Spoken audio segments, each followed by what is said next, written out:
All right, so I'm assuming we're ready. So hello, everyone.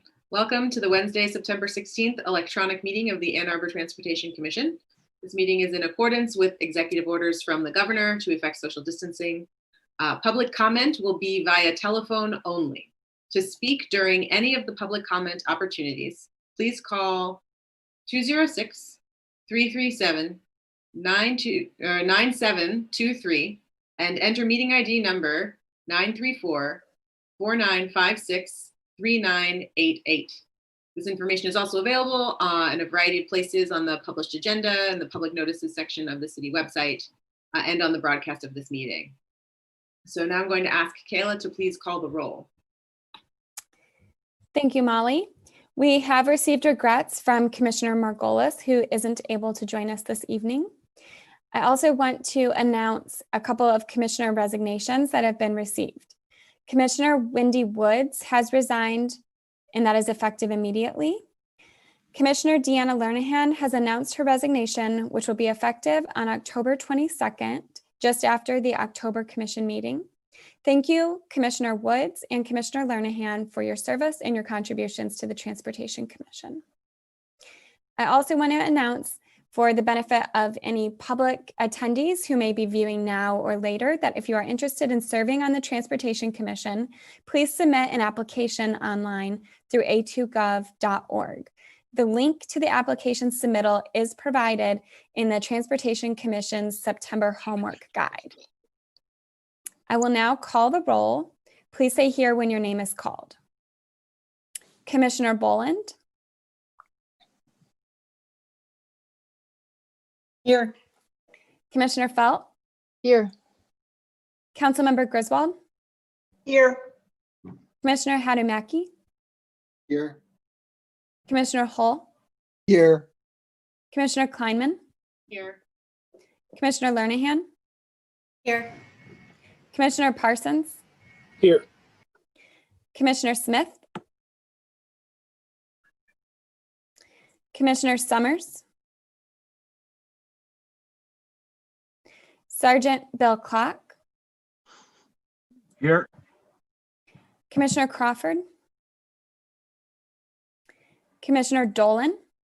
Here. Commissioner Hess. Here. Commissioner Stupka. We have a quorum.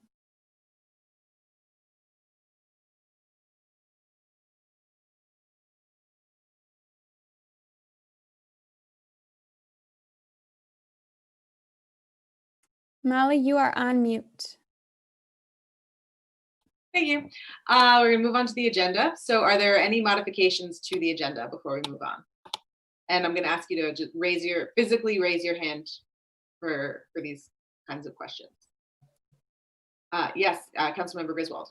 Is there any time to talk about healthy streets tonight? It is not scheduled as an agenda item. Is the commission interested in modifying the agenda to add that as a discussion item? One of the reasons I raise that is there is a resolution on the council agenda that was added, I believe, late yesterday. So if the Transportation Commission wanted to weigh in at all, this would be the opportunity. Can you tell us what that resolution is? Perhaps.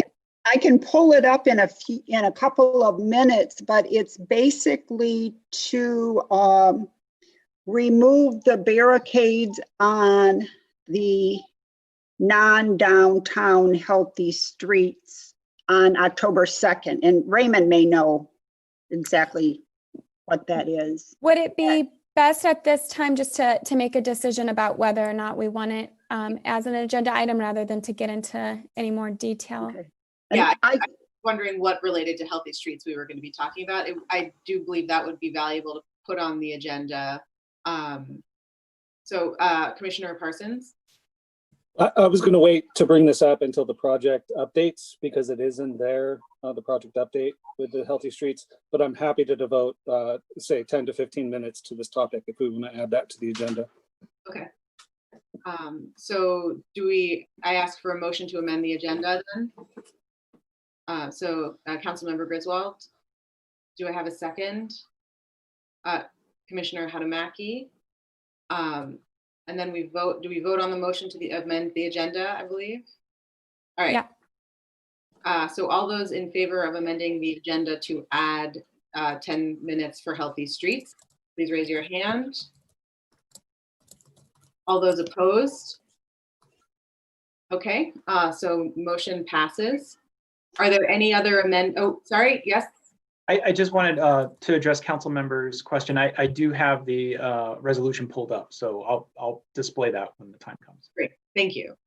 And in terms of where on the agenda you would like this added, would you like it under It sounds like business. business? Yeah. That's We're going to be potentially voting to support or not support the resolution.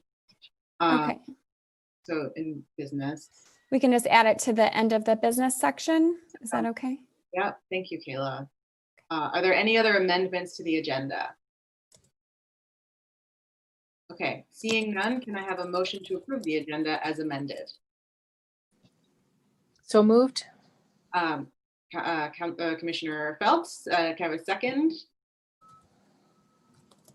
Commissioner Boland, all those in favor of the agenda as amended, please raise your hand. All those opposed? All right, the agenda passes.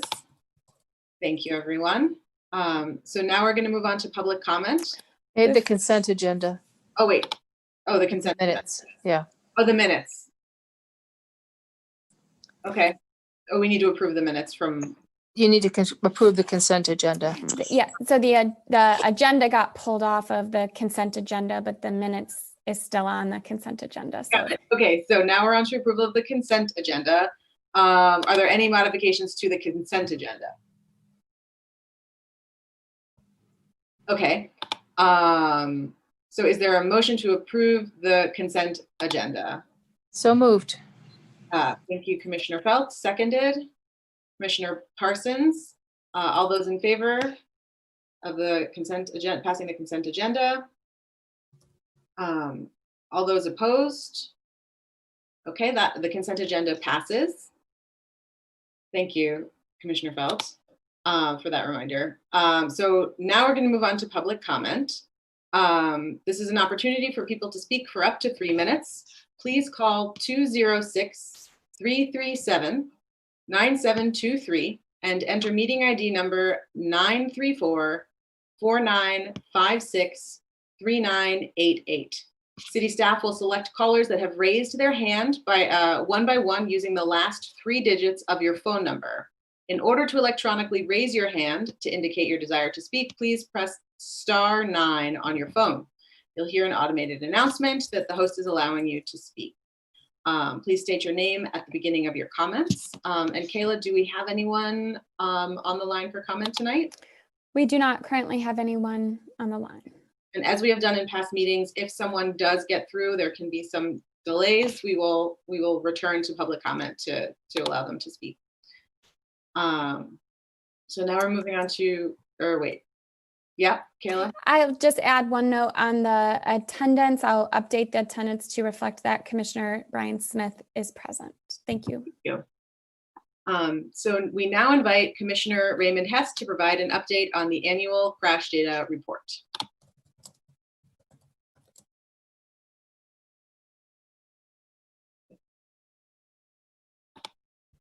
All right. Thank you, Madam Chair.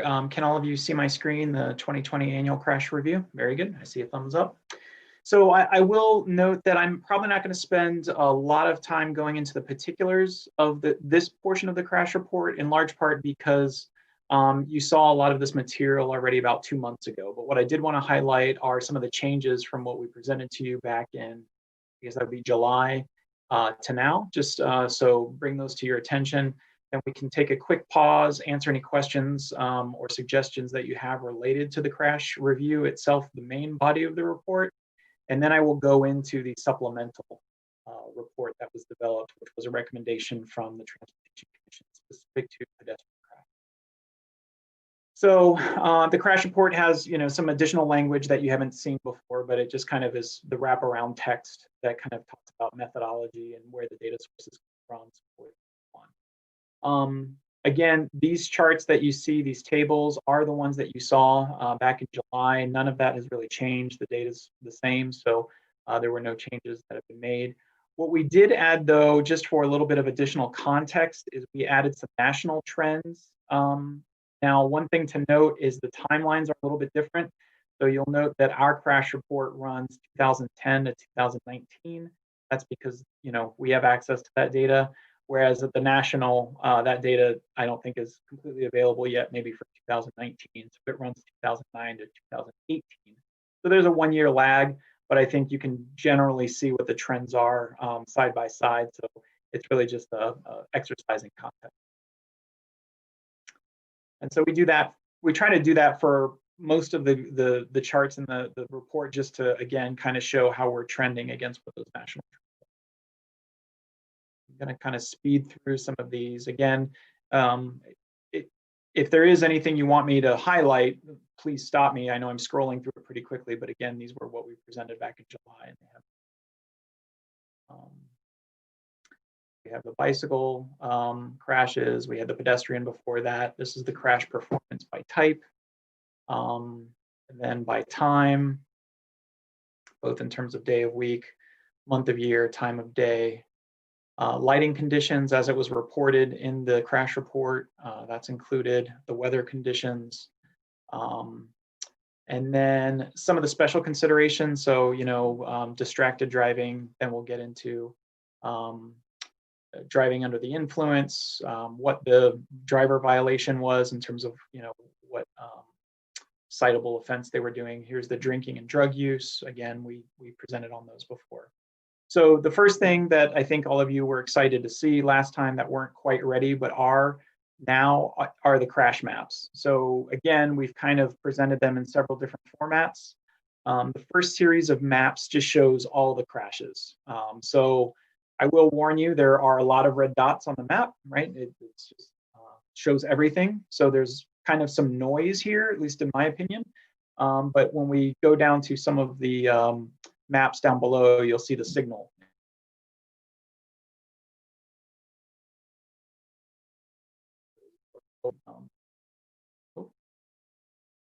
My computer is freezing up. There we go.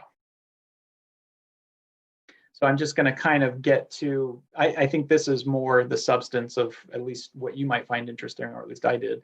So we focus specifically on the fatal and incapacitating crashes for the last 5 years, where those are occurring, and kind of showing which ones are fatal, which ones are incapacitating, which ones are vehicular, which ones are non-motorized. So you can see where those triangles and squares are, and you can kind of see how they correlate to the key down at the bottom of the map. Then we kind of took the two sets of maps that I just described and kind of overlaid them together. So if you take all the crashes and then overlay the fatal and incapacitating crashes, what do you start to see? Where do those hot spots align with where there are serious crashes? So you do see some alignment, for example, Division and Huron, it's a bright red spot, but it also shows some fatal and incapacitating crashes. And then Hill and Washtenaw, and some, a lot of stuff on the trunk lines, unfortunately, the Michigan Department of Transportation controlled roadways. But there are other places as well.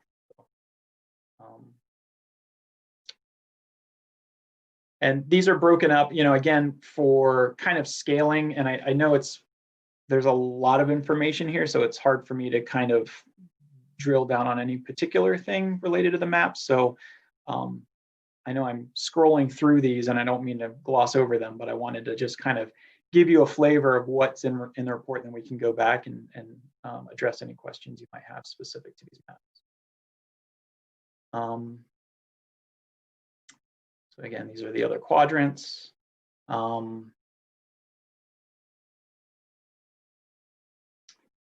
So then we get into the specific bicycle and pedestrian crashes. Again, thinking of kind of the more vulnerable road users, what is their experience and where are those distributed?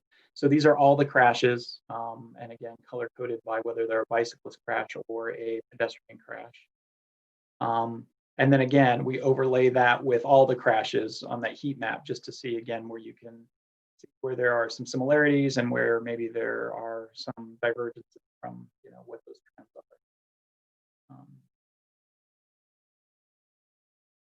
Again, these are by each of the quadrants, so that's why there are 4 more maps that are shown. And so that kind of concludes what I wanted to highlight with the new stuff that you haven't seen before related to the crash report. It's largely the maps, and it's largely this new edition of the national trends. So let me pause there. I will say, just kind of in comparison from last year's report to this year's report,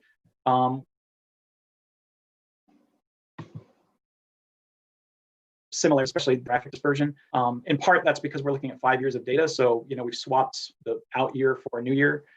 So 4 years of the data are the same from last year's report to this year's report. So it's not surprising that we don't see a brand new hotspot somewhere or something falling off somewhere else. So that's probably to be expected when you start looking at 5 years of data.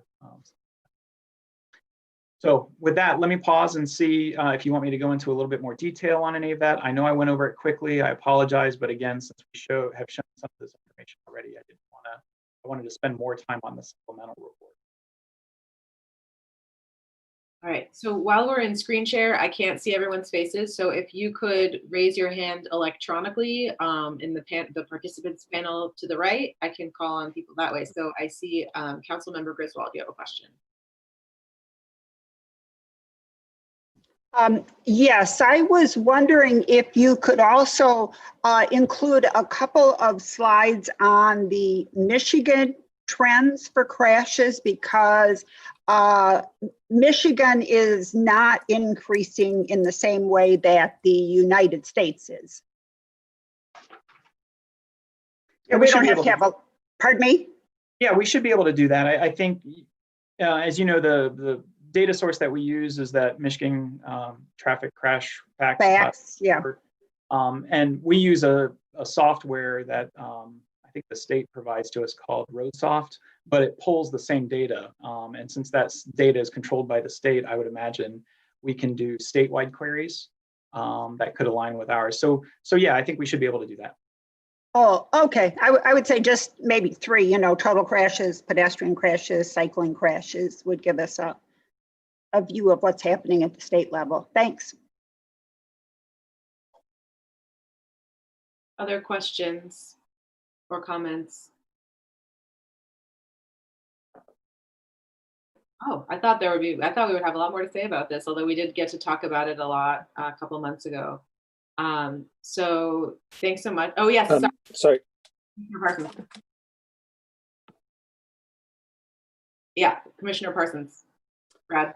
Yeah, Raymond, I don't know if this concludes the discussion on this topic. I was hoping we could talk a little bit more about the detailed pedestrian crash review that was also part of this, at least the digital communications via Legistar. And I suppose the other thing to note real quick, just on these slides, it looks like Huron, Washtenaw, and Packard are sort of hotspots for all sorts of activity. And maybe we can keep that in mind for future discussions. But Raymond, I don't know if you're going to plan on talking about the detailed pedestrian crash review or not, but I wouldn't mind mentioning some things that struck me in that document.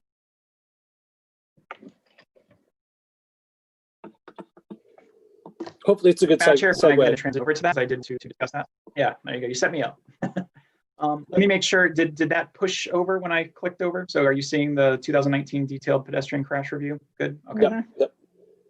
All right, very good. So this is new information to you. This was something that was included kind of at your request. Hopefully we're hitting the mark, or at least getting a lot of it right in terms of what your expectations were. So again, I think there was some discussion at the July meeting, and then we had a sort of subcommittee meeting talking about the crash report and some additional analysis that was requested. And so this is meant to be a supplemental kind of subject specific, almost like a deep dive. And so it is focused on the pedestrian crashes. A lot of it is focused on just the 2019 data, especially the tables at the end that talk about kind of the cause of the crash, or the narrative from the crash report. But we'll get through that. So There are some nice summary crash statistics. Again, we wanted to really make sure we are explicit about what pedestrians are specifically experiencing related to crash patterns. So looking at it temporally, so looking at by month, by day of the week, and by time of day. And what I'll generally say is a lot of these trends are very similar to the overall crash pattern, with maybe the exception of some of the crashes that occur or the severity of crashes that occur, especially in the evening. So this is something, or after hours or in dark conditions, I guess I should say. So, so again, the first set of kind of tables show crashes by month, crashes by day of week, and crashes by time of day. And then that will lead into, we included, you may recall a presentation we gave, I think it was related to streetlights and crosswalks. We included the analysis from that talked about when crashes are happening outside of daylight hours. So in this kind of scatter plot that you see, anything outside of kind of the oval are occurring outside of daylight hours. So you can kind of get a feel for, you know, the majority of crashes are happening kind of in daylight hours.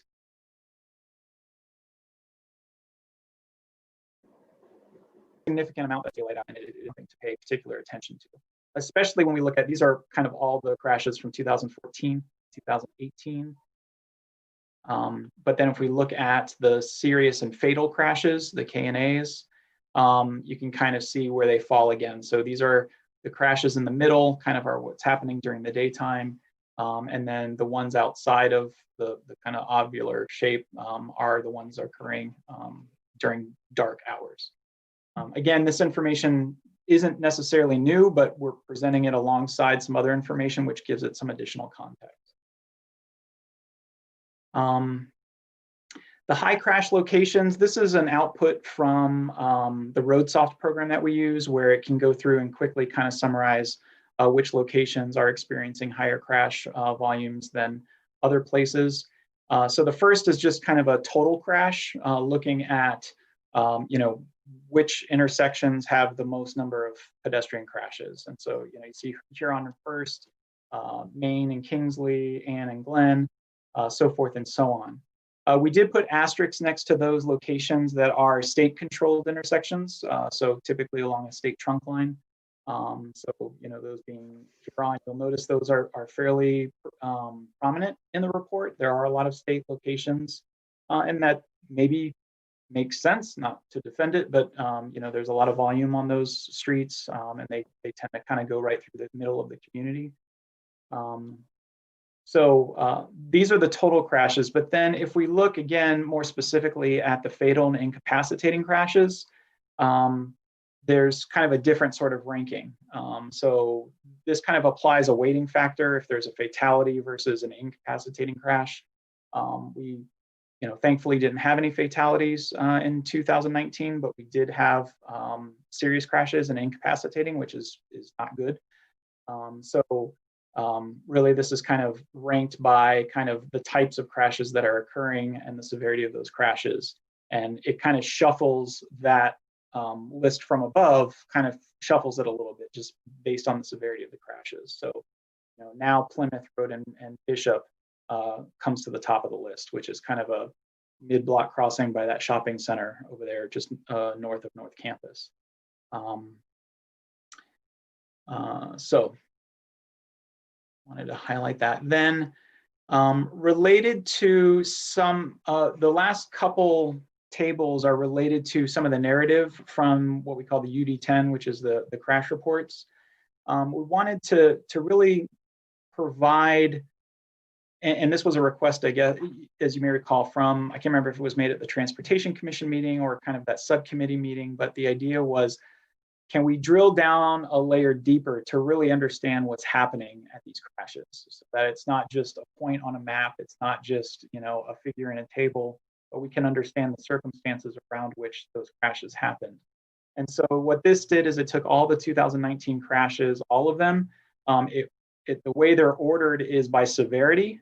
So sometimes depending upon how you think about it, if it should be by location or what have you, but it's by severity just so you can start at the top of the list and understand what were the circumstances around the fatal and incapacitating crashes first, and then it goes down from there. Some of the summaries are included here on this page. So their crashes involving drivers striking a pedestrian were limited to personal vehicles. Some involved commercial vehicles, but these were unusual. Crashes involved pedestrians and drivers of all ages.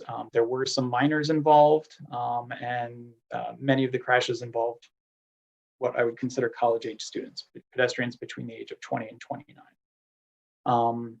Inattentiveness and kind of distractedness was pretty prominent in this part of the narrative. So, you know, there's not a lot of information on the crash reports on driver distraction, but based on the narrative, you can see from the accounts about whether either the driver wasn't paying attention and or the pedestrian wasn't paying attention. And then, you know, you'll also see that a lot of times the claim is the driver didn't see the pedestrian. So it's hard to know exactly what that means if they weren't looking. If there are a couple places in the report where you'll notice that the car structure itself, the A-pillar in particular, obstructed the view of the pedestrian. I think this is something that Councilmember Griswold has brought up in the past about kind of car designs and how that sometimes can lead to these crashes. And rightfully so to bring that up. And then kind of these last ones talk about what's occurring with turning vehicles, both, you know, a permissive left condition where pedestrians crossing the street and, you know, a car is turning left across the crosswalk, or turning right across the crosswalk. And when pedestrians get hit, 30% of the crashes kind of involve that sort of situation. And there was, I believe, one crash in which a person was in a wheelchair as well. So we wanted to kind of draw attention to that because, again, that's really defining those vulnerable road users and you know, how susceptible they are to serious crashes. So it probably doesn't bear a lot of mention for me to read through these. I think they're about 75 in that realm of total number of crashes that we've synthesized here and pulled the narrative from. What we tried to do was give a flavor for, according to the crash report, and again, sometimes it's imperfect information, but what does the crash report cite in terms of what the pedestrian was doing versus what the driver was doing? And so in a way, it kind of helps identify fault, but, you know, obviously we're not going to call it out as such, but the idea is, you know, really what was happening and who was making the error. One little kind of funny sidebar, maybe it's not funny to some, but I was amazed at how many people got hit by their own car, meaning it was a driver who got out of their car, didn't put their car in park, and got, you know, rolled over their foot or something. Luckily, none of those crashes were serious, but I think there are 3 in this report, where one was a delivery driver and 2 were others. And I just thought, you know, I've heard of that happening, but I didn't think it would be so prominent as it is. So that kind of stood out to me, among other things, but that one was kind of the one I chuckled at a little bit. Not to say it's funny, but it is kind of an interesting scenario that I didn't expect to see in the crash report. So let me stop there. I think Commissioner Parsons has some additional questions. Maybe it's probably better to kind of see what questions you all have, and that'll allow me to kind of dive in a little bit more deeply, and we can address any specific. Great. Yes, you have. Great, thank you, Commissioner Hess. So Commissioner Parsons, do you want to take it away? Sure. Raymond, thanks so much for this deep dive. And I think it's really useful to see this. And I'd like to see this sort of become an annual thing, especially with pedestrian and bicycle crashes, so we better understand.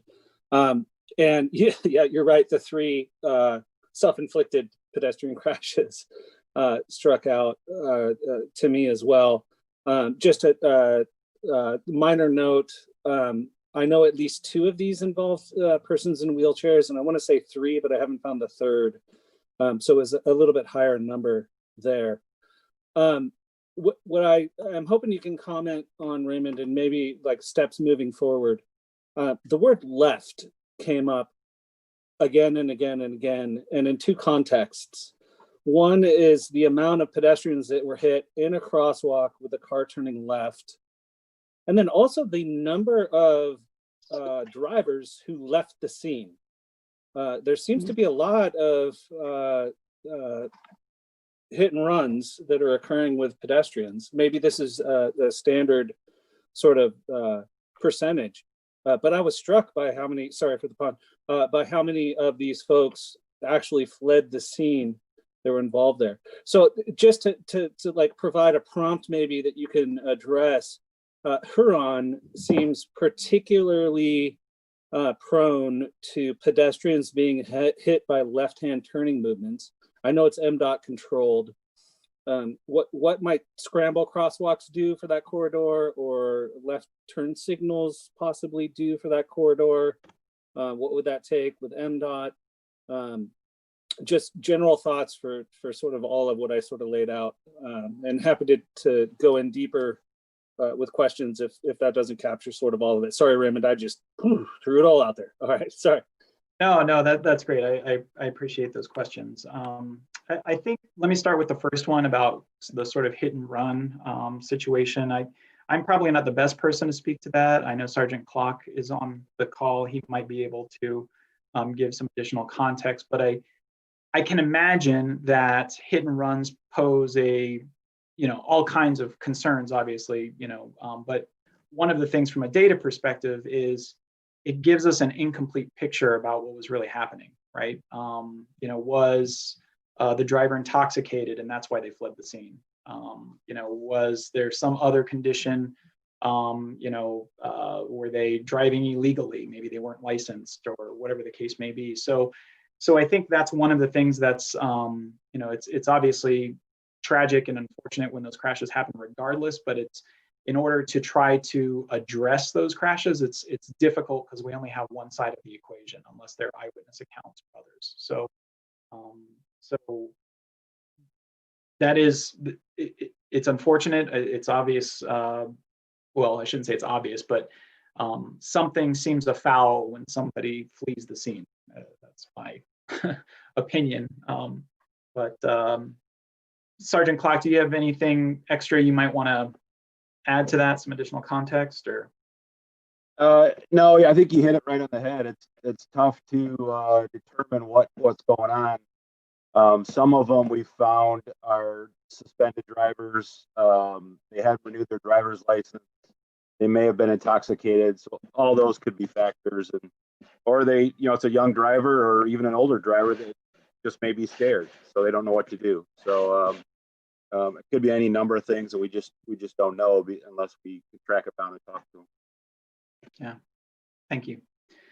Okay, and then Commissioner Parsons, to your second point about that, especially the permissive left, right? So when I say permissive left, this is when you a driver making a left-hand turn has kind of the solid green ball. It's not a dedicated left with a green arrow.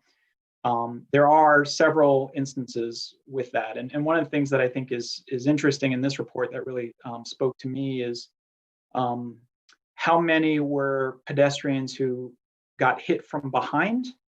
So in other words, it was difficult for the pedestrian to even know that a car was approaching them, right? So they were already in the roadway, they were already crossing. For whatever reason, the car didn't see the pedestrian or hit the pedestrian or whatever the case may be. So I think some of the countermeasures you just mentioned are something we'll have to take a look at seriously. So pedestrian scramble, like you mentioned, for those of you that aren't familiar with that term, that's when all vehicles are red in all directions and pedestrians have a pedestrian only phase and can cross any direction. And in a true pedestrian scramble, you can even cross diagonally. And so that is a countermeasure. The only thing we've talked about that as a team, everything is a trade-off. Scrambles happens is you have added a new phase to the signal. And so what that translates to is everybody has to wait longer for their phase to come, including the pedestrians, right? So instead of, pedestrians can cross on the green light this way and then green light that way, they have to wait till the whole cycle runs through, then they get their own dedicated phase. We actually contemplated, for what it's worth, we contemplated scrambles during the pandemic. Obviously, we're still in the pandemic. But we ultimately shied away from it because we felt like it would result in what I just said. Pedestrians would be standing at a corner longer in close proximity to other pedestrians, and we thought that might not achieve what we were trying to do related to safe social distancing. And because if pedestrians start to amass at a corner waiting for it, then we might not be serving the overall purpose. So, but I think it's not off the table. I think it is something we've talked about internally. I think looking at the data through this lens provides us a new opportunity to see if we want to experiment with it at certain locations, to see if it can help drive down those types of crashes. The other thing that we instituted, which is new, and we are interested to see if this has a positive effect, is the leading pedestrian interval, which you've talked about before, where pedestrians are given kind of this head start into the intersection where the light is held red for about 3 seconds for automobiles, but the pedestrian light comes on. That makes the pedestrian in a more prominent, visible position in the crosswalk. So the hope is that the leading pedestrian intervals, which is acknowledged by Federal Highway Administration as a proven countermeasure, will also drive these numbers down. So we're going to be paying very close attention to that as well. And then the other thing that you mentioned too is, instead of a permissive left where, there's a solid green or a flashing yellow light, can you do a protected left turn where, cars get a green arrow and they can only turn on that green arrow? That again adds a new phase to the signal. So that means, possible delay for everybody, including the pedestrian. But again, if we're serious about addressing these kind of crashes, and especially serious and fatal crashes, we need to look hard at which locations that might make the most sense. I will say on Huron, MDOT has agreed to put that in front of City Hall. So at Huron and 5th, there is a left arrow that's going to be going in as part of the improvements. And I think there's another location as well, but for the life of me, it escapes me at the moment. So we will kind of monitor that location to see if those crashes come down as a result. And so yeah, this was a good exercise even for us, because diving into this detail at this level really helps kind of open our eyes to what some of those trends are and what some of the appropriate countermeasures are as well. Great. I know Councilmember Griswold had a question. Sorry, you're still muted. I really appreciate that we installed some of the leading pedestrian intervals, and I hope that they prove to be effective in reducing some of the crashes. The report with all of the detail for 2019, I think this is extremely useful. And I just wanted to comment the crash on Huron near Thayer. It's something that MDOT has a plan for improving, and listed on your report is that it was dark and lighted. And I know that the UD10 doesn't differentiate between just a street light and positive contrast lighting at the crosswalk. And the other thing is the crash that occurred in January of 2019, just a few weeks ago, that a plea deal was reached and the driver was charged with careless driving. And one of the reasons I'm told is that C-Click Fix still listed one of the streetlights as out, even though I believe it had been repaired and just wasn't recorded as repaired. So for staff, if we can get C-Click Fix updated as soon as possible, because that seems to be one of the legal records of whether the streetlight was working or not. So, and again, thanks for all this detail.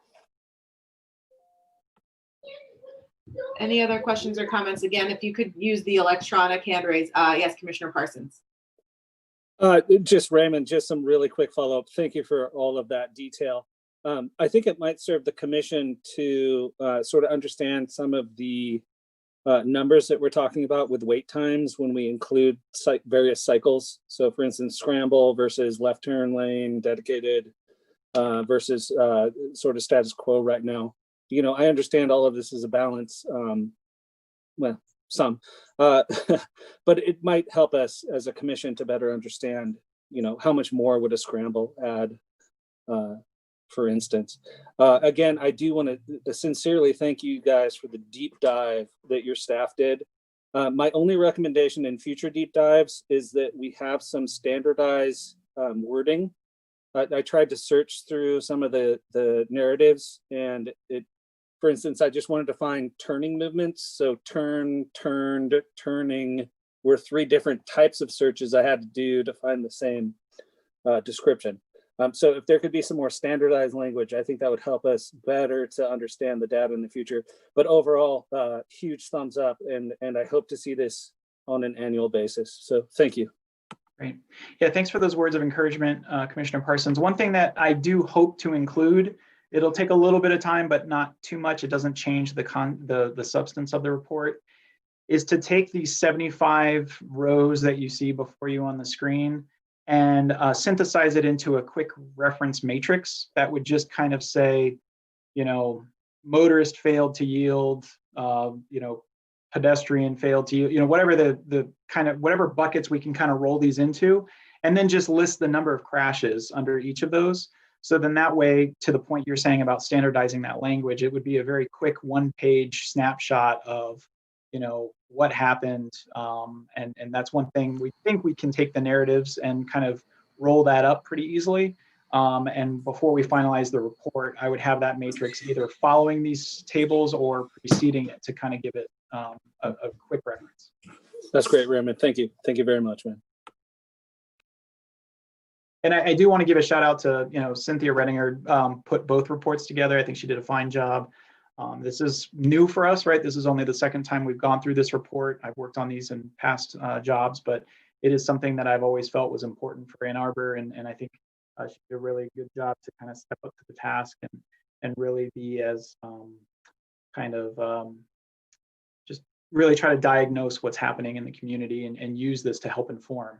I think you'll hear from, not to steal his thunder, but Commissioner Haramaki, when he talks about the CIP prioritization process, you'll see that safety will kind of be fairly prominent in that. And this report can be used specifically, it can be put into action, right? So this isn't one of these reports that just kind of sits on a shelf. We're not going to do anything with it till next year. This is a reference guide that we can use to feed into how projects are selected. So. Any other questions or comments? We are pretty much at time for this agenda item. So, all right, great. I think we're gonna move forward.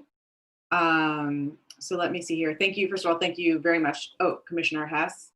So we now invite Councilmember Griswold to provide an update on the Council Mobility Committee.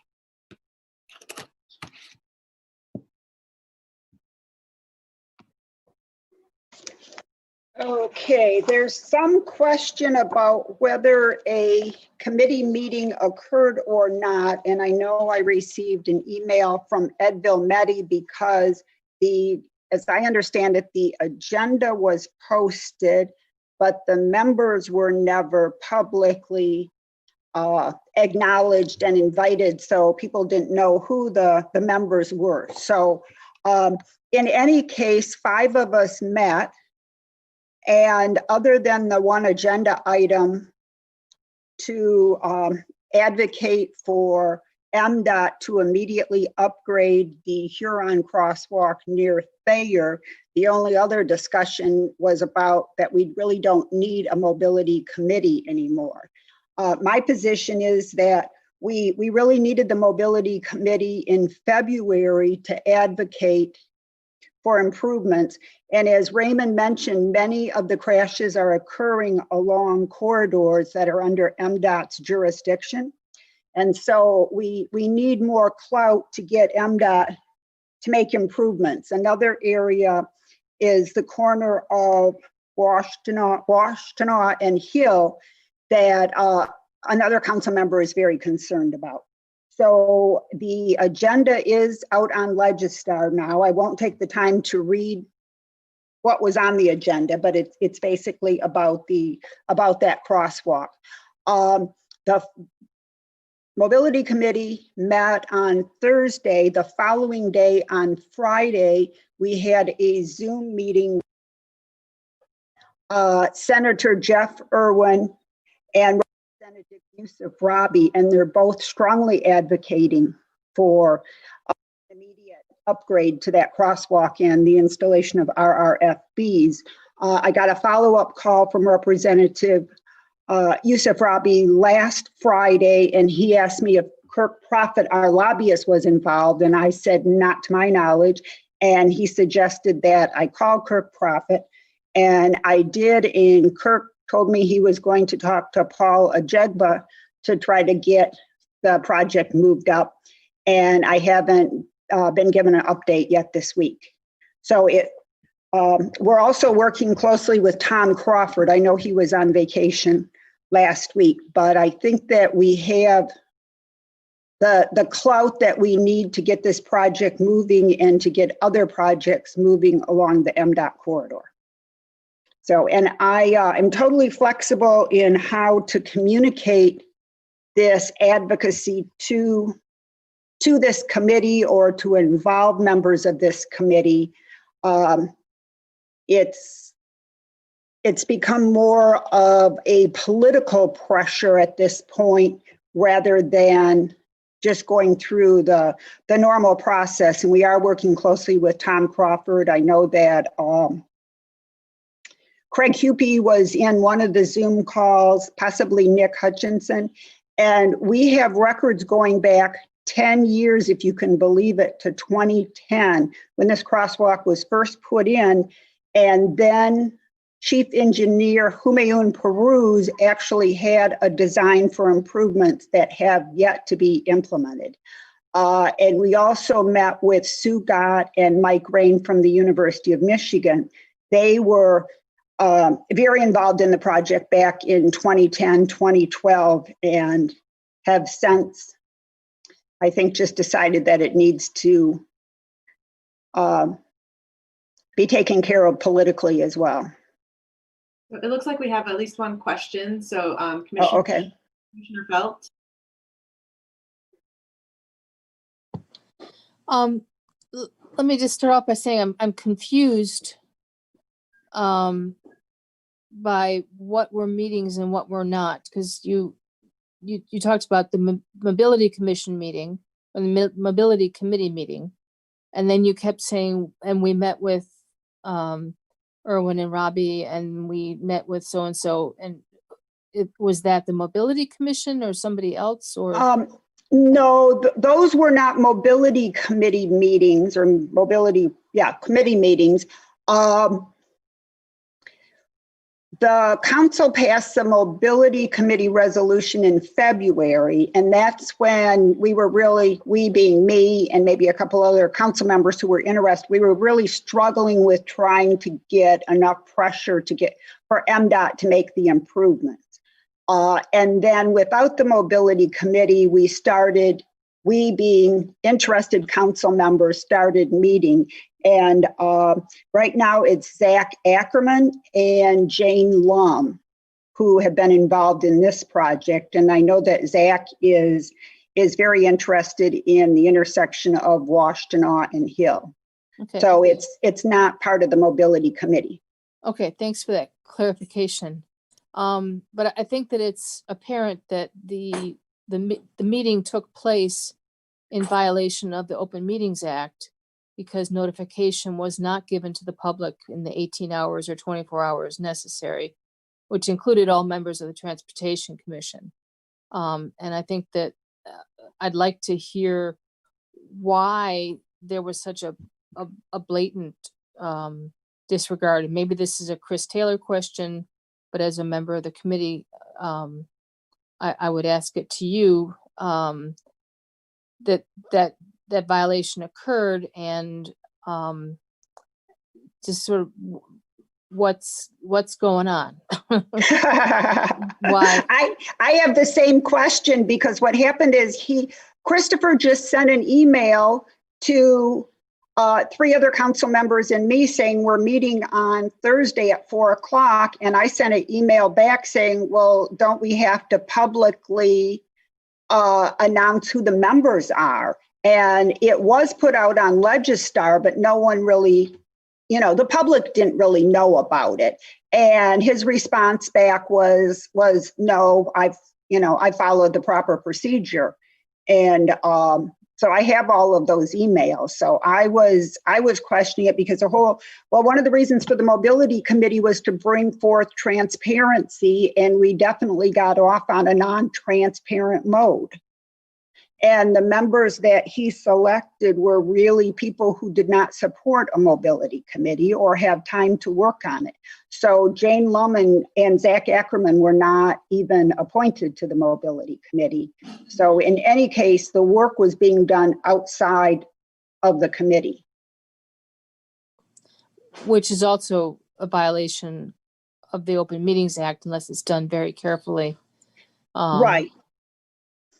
Yes. And so, and in order to disband the committee, does the city council need to approve that since they established it, or is that happening or not happening? Or I've asked for a legal opinion on that. My preference would be to take any action that's necessary to dissolve the mobility committee, if any action is needed. And I've sent an email to Stephen Postema regarding that. okay.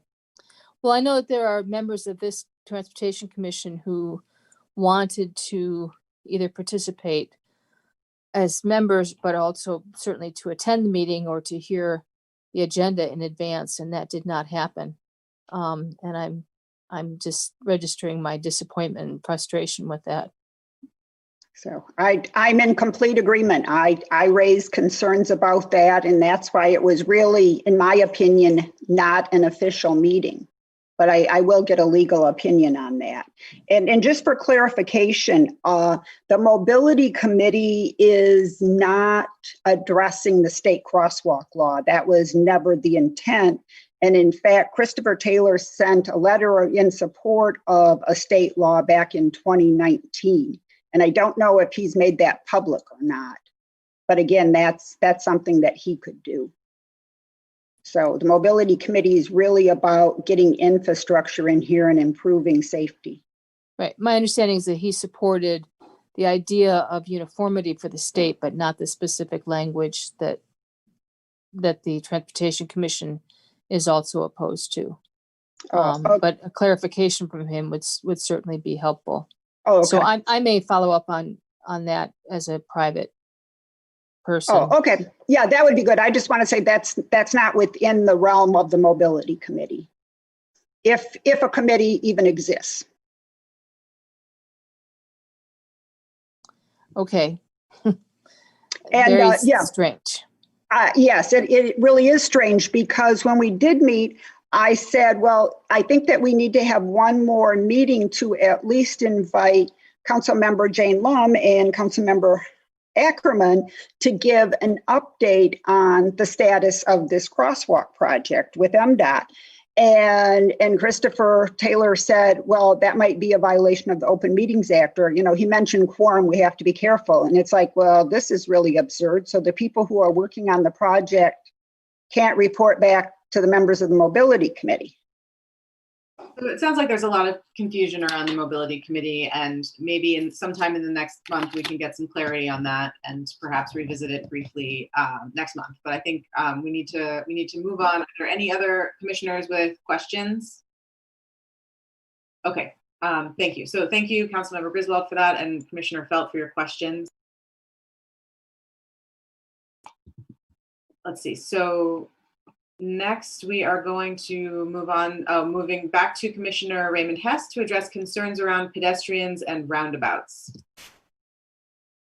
Yes, Madam Chair and Commission members, at the suggestion of Commissioner Lernahan, we included in your homework materials, your study guide, some background information about roundabouts, and some of that includes additional information about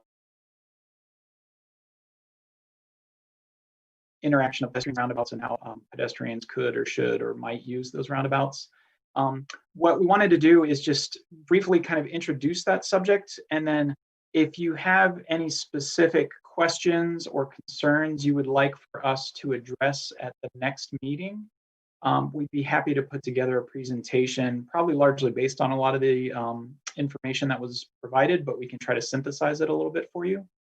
So, I don't know, we can either open it up now to see if people have questions now. I don't, maybe Commissioner Lernahan wants to provide some additional context from, her perspective. But the other thing that we could do, I think we've done in the past, and Ms. Coleman can correct me if I'm wrong, but, allow for you to send us questions electronically via email, then we can compile them, then we can help that structure and outline for a presentation. So, maybe if I could turn it over to Commissioner Lernahan to give some additional context and her perspective in terms of what we might try to achieve next month for the presentation, and then we can open it up to the others who now or advice from you later. Okay. All right. Thank you so much, Raymond. I appreciate it. Yeah, this is a topic that I initiated. I think there are a lot of inherent safety features in roundabouts, but I think there are some data lacking regarding safety when there is high use for pedestrians and vehicles.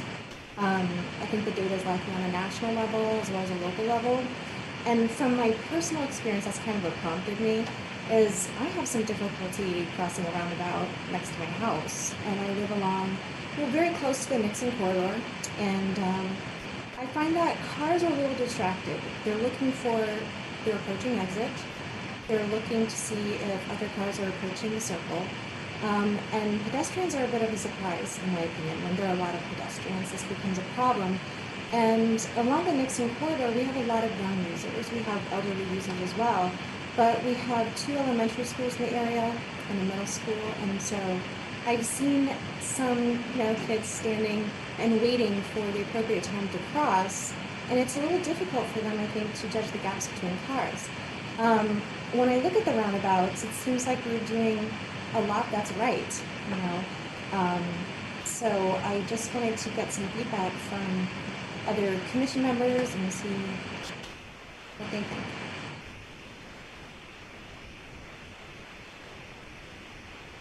That was helpful. So are there any other commission members who would like to weigh in on pedestrians, safety, and roundabouts right now?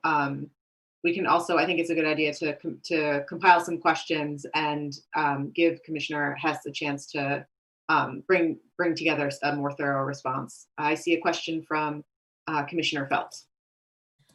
I have a vague memory that when we talked about roundabouts a year or 2 ago, that there was a large difference in roundabout. Maybe this was even this was the Pedestrian Safety and Access Task Force. So it was really a long time ago. There was a difference in pedestrian outcomes if they had rumble strips or not for the cars. So my first question is the roundabout you're referring to, does it have the noise making change in texture as you go across it? And since that data is now old, is that still pertinent? That's one fairly simple, and at that time it was a proven strategy, is my memory, to go, oh, something's different, watch out, there's a crosswalk. So it was just before you enter the roundabout, they would put in this rumbling, noise making, vibrational kind of a thing, and found that people were then more alert for pedestrians. That's my memory. Okay, yeah. Commissioner Lernahan, go ahead and you can. I think if you're getting questions, please just jump in and respond. All right, sorry about that. Yeah, honestly, I can't say. I don't think I've heard a rumble, but I can say that there isn't some sort of texture to the road there. I will say also that line of sight might be a little bit of an issue, because I find that as I'm crossing on the eastern side of the roundabout that's at Nixon Road and Huron Parkway, it's a little difficult for cars that are approaching from the western side to see me as I'm crossing. So I've had to stop and back up to let a car pass. So, But anyway, that wasn't exactly your question. I just thought I would add that as a little bit of background, but I'm not sure about sort of the noise making. Commissioner Boland.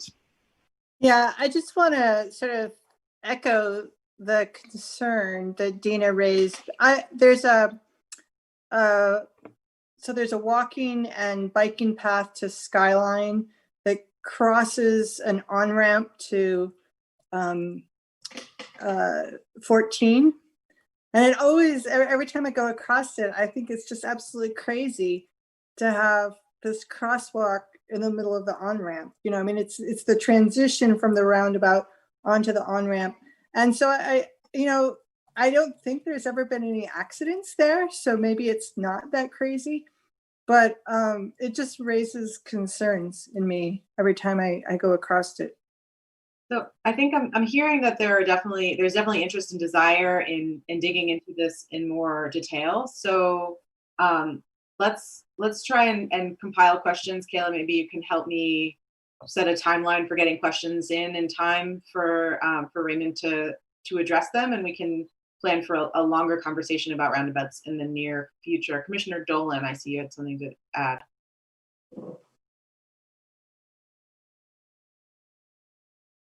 I don't have a question, but more a comment and just a reminder that the intersection at Maiden Lane and Fuller for a roundabout was studied ad nauseum. It's a huge study, and there's lots of good information in there. And now that one, that's like one of the busiest pedestrian intersections in the city.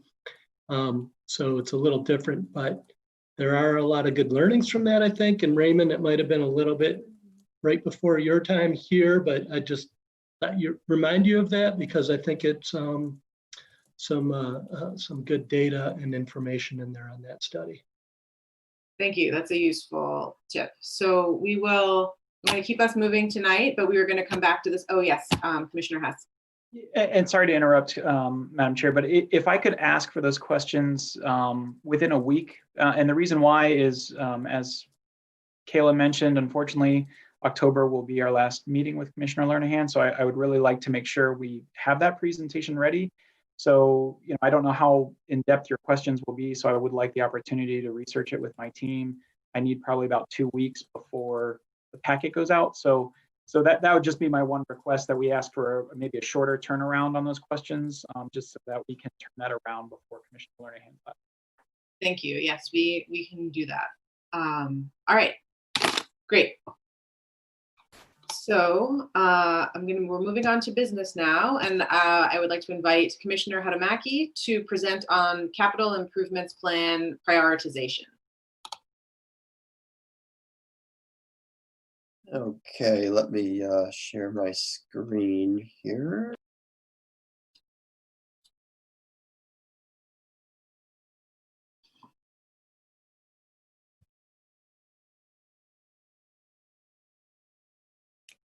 Commissioner Haramaki, just let me know if you'd prefer for me to share the slides if you're having any trouble.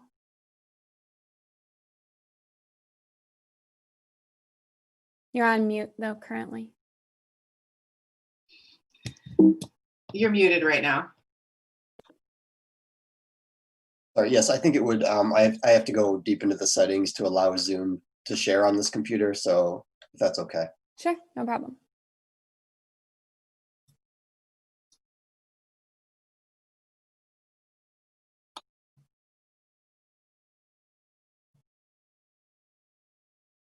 So I believe this should be the slides.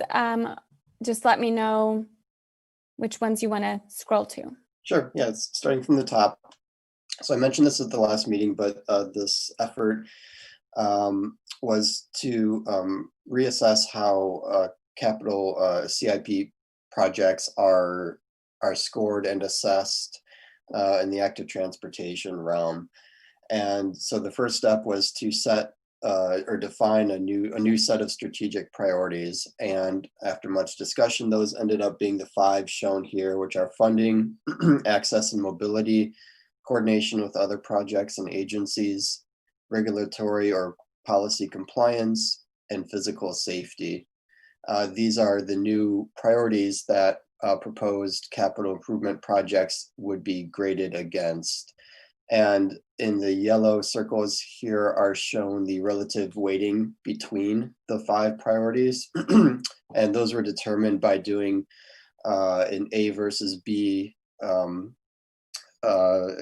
subjective A versus B weighting between all of these and all kinds of different permutations amongst the group. So the fallout of that was that out of 100, we gave 31% weighting to physical safety. Next highest is access and mobility at 26%, then regulatory policy compliance at 18%, funding 13%, and coordination at 12%.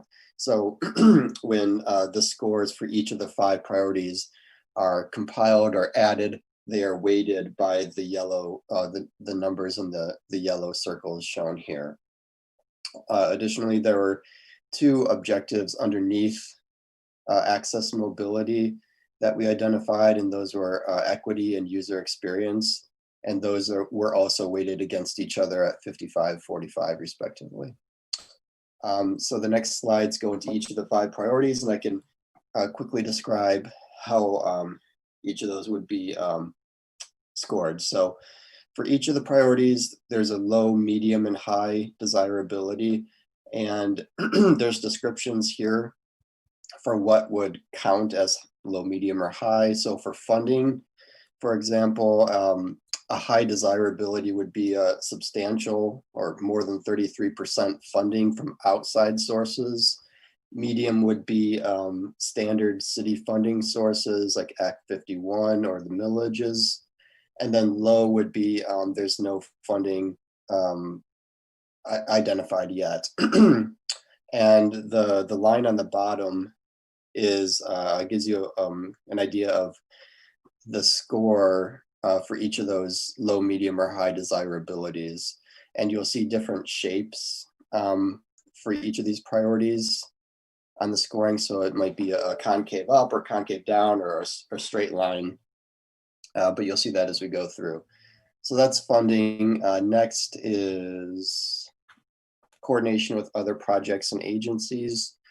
High desirability would be a project that's coordinated with other groups that could represent cost savings or minimize disruption to the public, or a partnership with external agencies. Medium would be just scaled down, modest cost savings, minimizes disruption, has, again, some partnership with external agencies, but maybe not as much. And then low desirability, but would be something that has minimal interaction. And this, we kind of set a very linear score versus desirability on this one at the bottom. Next priority is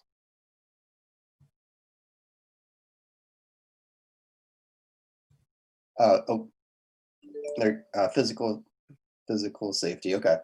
High desirability would be a project that's driven by a transportation safety need or is tier 1 in the transportation plan, which is still in draft form. Medium would be a tier 2 improvement. And low desirability would be improvement that may or may not improve safety. Safety isn't the main goal of the project. Next priority is access and mobility. This is the equity objective. High desirability would be a project in a neighborhood with a high percentage of households in poverty or households with disabilities, or a high percentage of neighborhoods with households, that are 65 or older. Medium desirability just scales that down, and low desirability would be a project in a neighborhood with a low percentage of households in poverty, less than 1%, and no other mention of disabilities or 65 and older. Next priority is Again, access and mobility. If you go back one, I think. Yeah, user experience. So high desirability would be a critical sidewalk gap that's been identified in the prioritization metrics or in the draft transportation plan. Crosswalk at a major mid-block crossing that's in the plan, or a bicycle network infrastructure that's critical in the transportation plan. Medium would be non-critical bicycle network infrastructure, a minor mid-block crossing, or mid-high sidewalk gap. Low would be mid-low or low sidewalk gap, crosswalk that's a community request, or a bike lane or bike infrastructure that's not identified in the transportation plan. And then I think the last one, maybe regulatory or policy compliance. High would be a project that addresses a significant compliance issue. Medium would be one that updates or enhances regulatory or policy compliance. And low would be something that doesn't really address or improve regulatory or policy compliance. Is that the last one? It is. Okay, so those are the 5 priorities. Each one is, again, ranked low, medium, high. The scores are shown in the line plots at the bottom of each, and a description of low, medium, high is given for each. And then the weighting, the relative weighting between the 5 was shown on the first slide, with safety being number 1 at 31%. So what's shown here is how future capital improvement projects in the active transportation realm will be scored and considered. Are there any questions? And Raymond, if I messed anything up or missed anything important, please jump in. You nailed it. I see a question from Commissioner Felt. Just one comment, which is that one of the low desirability included requests from neighbors for crosswalks. And I'm just wondering how that got to be low priority rather than, I would put it at medium or high.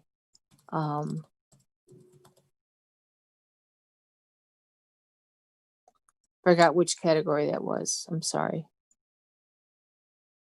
I don't recall offhand. Raymond, do you have anything to say? Yeah, I can help out with that. So I think what this stems from, Commissioner Felt, is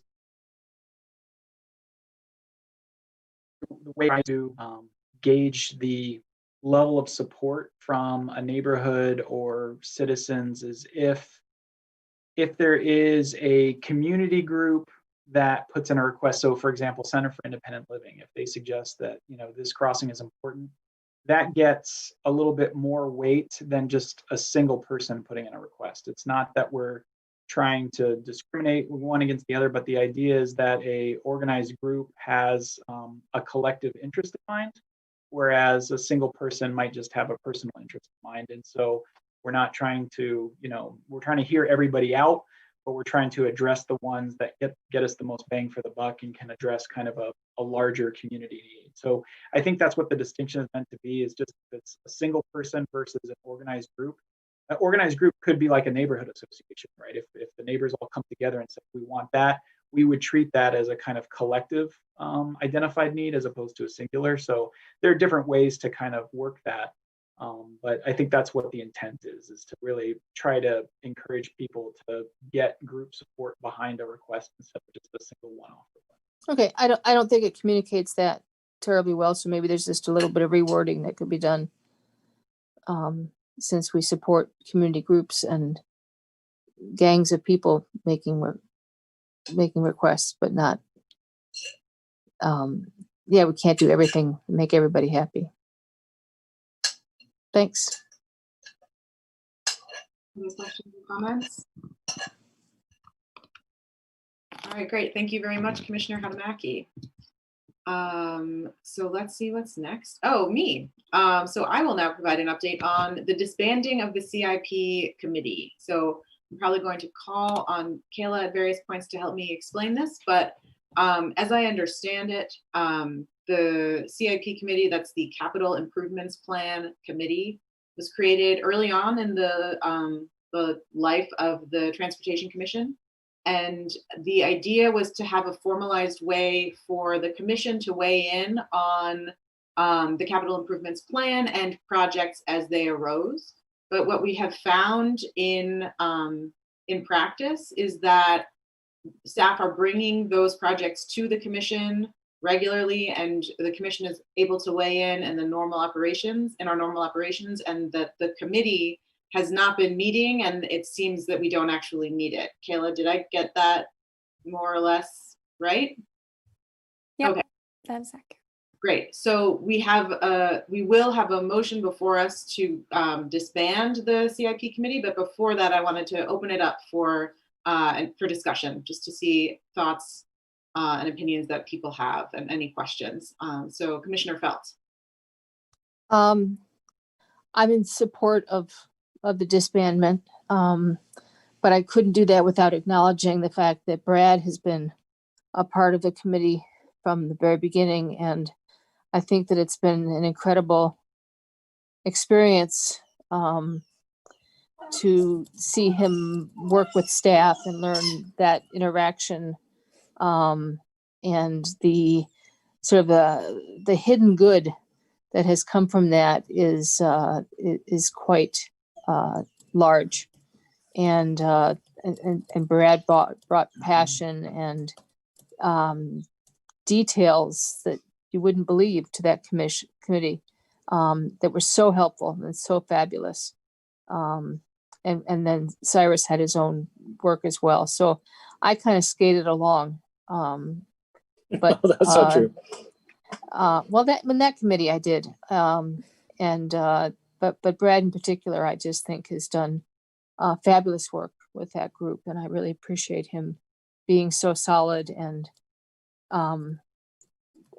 willing to learn so much that he's now contributing all over the place in so many different ways in the Transportation Commission. So I really appreciate that. Thank you. Thank you, Commissioner Felt and Commissioner Parsons. Go ahead. Linda Dan, that's exceedingly kind. And on that committee was my introduction to a lot of the inner workings with staff, and you've been a mentor in doing that. So thank you to you there, and to Cyrus, who played a major part there. Just to correct, it's just a minor tweak to the historical record. I think that this commission and staff had a different idea of what this commission would be. It might be big projects, it might be sort of big visions, and the CIP committee sort of formed because we wanted to get down into the nitty gritty, the down and dirty. Every project matters, especially if it has pedestrians or cyclists involved, or parking, or residents. And now that we have evolved over the course of these years, this I completely agree that this committee is no longer necessary. I think staff in this committee are on the same page when it comes to being informed and informing each other, and keeping everybody on the same page. So I appreciate the opportunity to serve on this committee, but I fully endorse us deciding to disband. That said, I wouldn't mind an ad hoc CIP committee that comes along once in a while. And Brett, you are certainly welcome to lead the charge, man. You've been doing great. Thank you very much. Any other comments or questions before we move to a vote? Okay, great. Yeah, Commissioner Parsons, I'm going to ask you to keep your camera on for just another minute. So I am going to ask all of you, is there a motion to disband the Capital Improvements Plan Committee? Commissioner Parsons, do I have a second? Commissioner Felt, you were muted, but I think I read your lips on that one. Okay, great. So all those in favor of the motion, please raise your hand. All those opposed? Okay, the motion passes. Thank you, everyone, and thank you especially to Commissioner Felt and Commissioner Parsons. All right, what do we have next? So now I'm going to invite Commissioners Felt and Boland to provide an update on the 7th Street Process Committee. Do you want to You start, want to Julie? start with the day? Or I can go if you want. So we met today and we talked about how despite a number of improvements on 7th, there's still a considerable amount of speeding and not all the desired outcomes have been obtained. And we talked about a long-term solution and a short-term solution. A long-term solution is to develop a traffic calming program for larger streets. And we plan to bring that forward to maybe as soon as next month at our next meeting. And also to think about if there's any new tools in the short term that we can borrow from kind of the tactical urbanism toolkit. And so we may be bringing forth some sort of proposal on that also. Linda, Diane, can you add anything? Just a few things, which are that we're looking at a systemic issue in the broader sense, and not just what's happening on 7th Street. And that's why we're looking at the larger issue of calming larger streets. Mm-hmm. And also recognizing that the issues on South 7th have been working on for about 8 years, and that's really an unacceptable amount of time. And that we were able to, I thought, just 2 points from that. We were able to look at data retrieved from the radar signs. And so we got a nice little education on what data can be collected and how, and some of the difficulties that there are in retrieving that and interpreting it. And I learned something dramatic in the process of the staff response, which is why stop signs are not used as traffic calming devices, which is that it's illegal to do so. And I forgot to ask whether that's at the state or federal level, but I assume it's the federal. If Raymond can nod yes or no, but so all those people who are complaining and through saying the federal manual, uniform traffic control. yeah, okay, that's what I thought. So all those people who are complaining about why not just put in a stop sign, it's like, well, there's actually a really good reason, because we can't direct our staff to do illegal things. So I'm looking forward to bringing that to the Transportation Commission next month so that we can discuss sort of the philosophical further cultural change of people should not be speeding through our city, no matter what size road they're on. And they're speeding on 7th and they're speeding in lots of other places.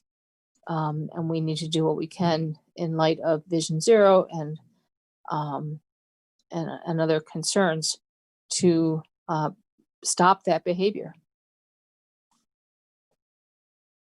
About it. Thank you both. I don't know if there are any questions or comments. I would be interested in working with you a little bit on the preparations for next month if you want or need assistance. I'd be happy to jump in on that. Your writing skills are fabulous, so I think that could be valuable.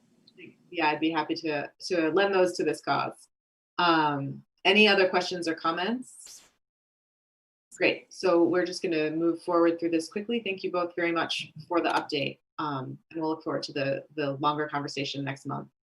So now I'd like to invite Kayla Coleman to lead us through a commissioner feedback exercise. Thank you, Molly. So for those commissioners that have been part of this group for a while or from the beginning, you probably remember we've done at a couple of different points along the way, I've run a few questions to get feedback about how things are going in terms of agenda materials provided or meeting format, things like that. So I'm going to run some polls through Zoom. You should see these on your screen. So there's a series of three different series of questions. The first one is about meeting preparations.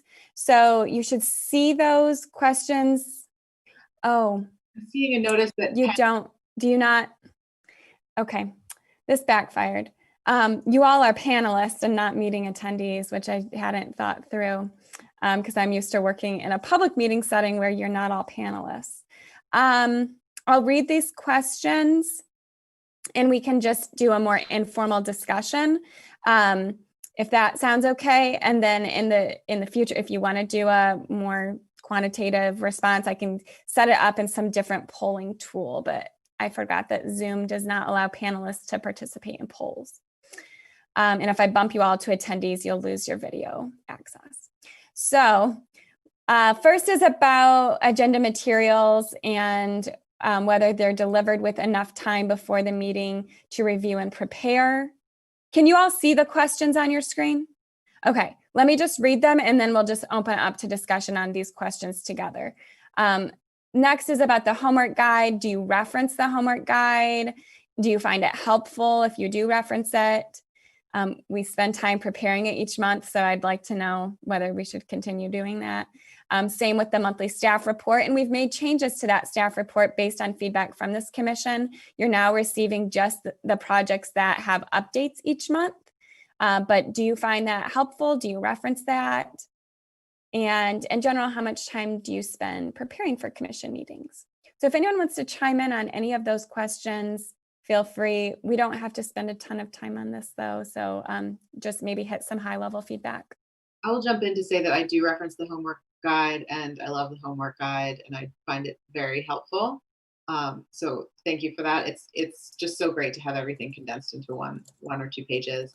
I also do like the changes to the staff update, the transportation updates. I think it's easier to see what's important. Thank you. Other comments?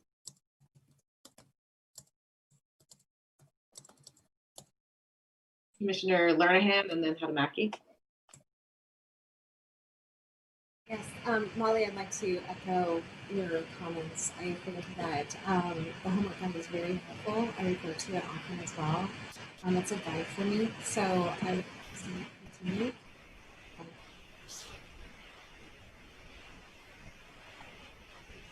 Commissioner Haramaki. Yeah, just another echo as a new member still. The study guides and the homework have been fantastic. The really helps me to prepare, and all the links that you have, it's invaluable. So I really enjoy getting those on the Friday before the meetings, and yeah, thank you very much. And I hope that it all continues really as is. I like the setup of everything so far. Thanks. I think I saw Commissioner Parsons with a comment or. Echo. Ditto. Sorry, I don't know that one. Any other? Linda Diane Felt. Oh, sorry. Go ahead. Oh, yeah. I would say that it takes just over an hour to prepare. Sometimes a little bit longer, and I'm curious to see how that compares with other people. But generally speaking, it takes a while. That's good. And I'm happy with all other aspects.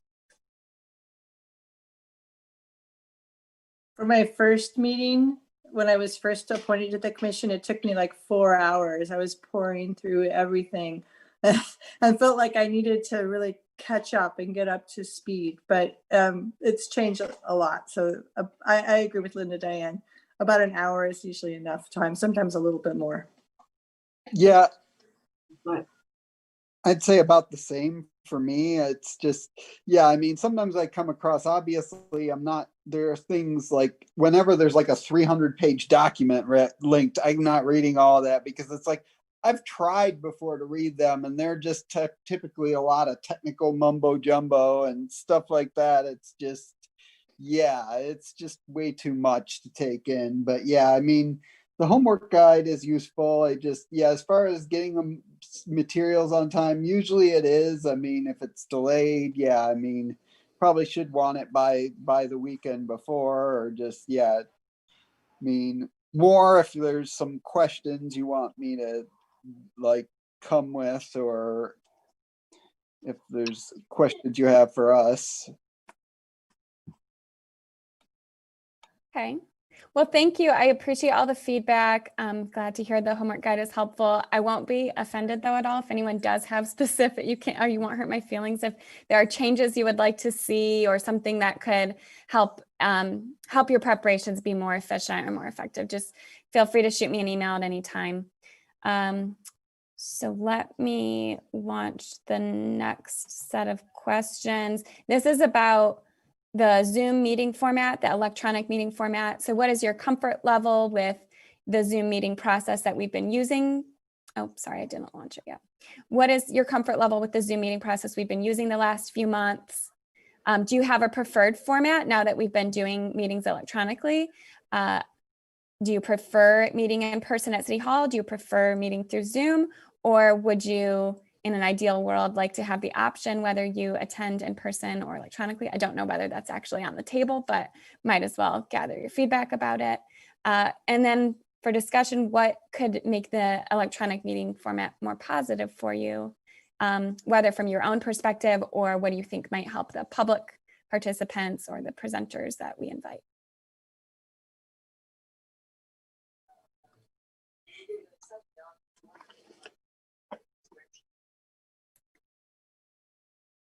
Bradley? Yeah, I've been thinking about this a lot with Jackson in online schooling, virtual schooling, and how I feel about Zoom meetings for the Transportation Commission. I feel very comfortable doing this now, but I have met almost all of you previously. And so we have a human connection that exists prior to these online meetings, which is similar for Jackson and his classmates. And I think that that grounding in the physical world helps when we're in the virtual. Without the virtual, I don't know if this would work as well. So if we do this a year from now and there's new members and we ask that question again, it might be different responses. It's certainly easier to be at home and not have to go to a meeting. But I miss that physical contact. And the discussions happened before and after, and the chatter and that kind of thing. I think that probably makes sense. So I'll just stop there and say I'm very comfortable. We should continue, but I look forward to physical meetings at some point. Commissioner Felt. I'm very comfortable with the Zoom, and usually there is ample parking in the lot for cars, bike parking out in front. The committee meetings on Zoom or other formats are particularly helpful to participate because during the day when the committee meetings normally take place, I cannot park anywhere. And since my mobility is very limited now, it's a lot of anxiety up to how to attend a committee meeting. And so I love the fact that we don't have to do those in person. And I would love for that to continue, frankly. And we need to see each other in person every once in a while.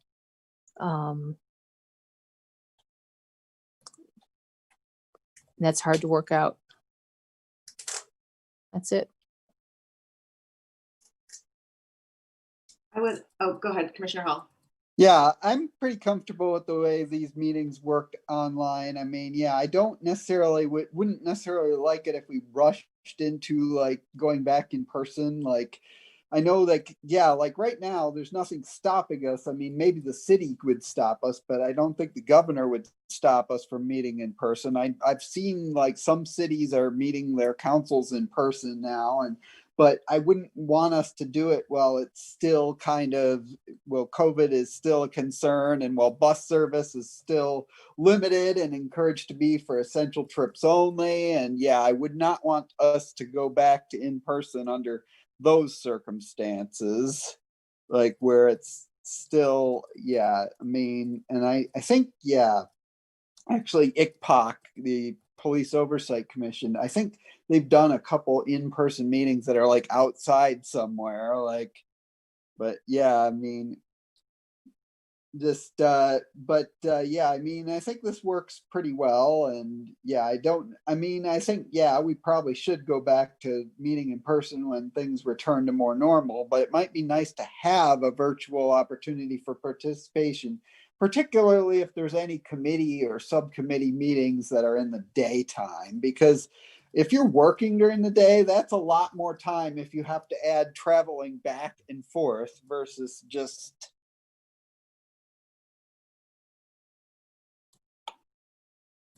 Commissioner. And for me, it is a little nicer for me just in general having it on Zoom, because I'm also doing disability commission at 4 o'clock and trying to do work, and yeah, the back and forth gets to be, yeah, a pain. I mean, Commissioner Haramaki. Yeah, the only thing I wanted to add is that whenever we do go back to in person, that it would be nice to have an online option, especially for like public comment, and to not require the public to come to City Hall if they want to make a comment. I know, and that really applies to City Council too. I mean, this isn't council, but it's been really nice over the last 6 months or so to be able to call into a council meeting and not have to be there in person, kids and bedtime and all that. So for our commission too, it might be nice to maintain the option of calling in if you're a member of the public and not have to show up in person. yeah, I agree with that one too. I think it's, yeah, been useful to, I mean, I've seen it on council, but here as well. And yeah, I mean, I don't know. I mean, I know right now, like, we have the phone number. I don't know if there might be additional ways people can do online public comment, because I mean, I don't know if, like, yeah, it's just like there's the Zoom meeting, but they can't do it through Zoom. They can only do it through the phone. And I wonder if, yeah, just offering additional options, because I think sometimes people are confused with the phone setup, like it's always not clear whether you're muted or something. I see that on the City Council meetings a lot. Yeah, that's helpful. Thanks, Tim. Yeah, I'd like to echo what everyone else has said. I value the way the Zoom meetings have increased the convenience of our meetings, but I do miss the opportunity for in-person connection. I would love in some future where we are not limited by the pandemic, I would love to see some sort of setup where some meetings are in person and some meetings are on Zoom. It's difficult when some commissioners are on Zoom and some are in person. That's really difficult to manage in my experience in classrooms. But it'd be wonderful if we alternated, or quarterly we're in person, and then other months we get to call in, especially as a working parent of young kids. I gain back about an hour of my evening when I don't have to drive downtown or bike downtown. Biking takes me even longer. I'm very slow. So yeah, that's what I would love to see. I realize this is all hypothetical. Plus, if we meet in person, maybe Molly will bring treats again. I forgot about that. I have chaired exactly one in-person meeting. So 100% of those meetings I brought treats. You've got a good track record. Okay, I'll keep us moving. I know we still have another agenda item to get to, and I have one last set of questions. I think it's just a couple meeting logistics and other activities, kind of catch all. So we target, and this, kudos to Linda Diane early on in saying that 2 hours is really the maximum reasonable amount of time for a commission meeting. Beyond that, we all start to lose our attention span and our quality of conversation and discussion goes down. So we've targeted that. We've sometimes run over. We've occasionally ended early, rarely. So looking just for feedback, is that 2 hour target still what we want to aim for? Are we finding that you do want to have longer meetings or you want to have shorter meetings? Oh, again, I didn't launch it. Sorry, I'm reading it off my own screen. You should be seeing it now. Then the next question is related to the number of topics. This one varies much more. We don't really have a set number of topics because sometimes we think we have a lot of really quick, short things, and sometimes we have just a couple larger topics. But I'd be interested in any feedback if you're feeling when we try to take on a lot of little things, is that too scattered? Is it too much? Should we be better about maybe prioritizing and making the call if we can't fit all of the agenda items on in a particular month, deferring them to a future month? And then the question on balance of presentation and discussion. Do you have enough time for discussion? Do you want to see more in-depth presentations? Do you believe we have ample opportunity for public participation? And then I threw in a general discussion. We kind of have this role of fostering excellence in the planning, design, construction, and maintenance of sustainable and resilient multimodal transportation. It looks like it got cut off. There must have been a character limit, but that's from our ordinance. And so is there anything you would suggest that we can be more effective? All just prompts for discussion. So feel free to jump in on any of these.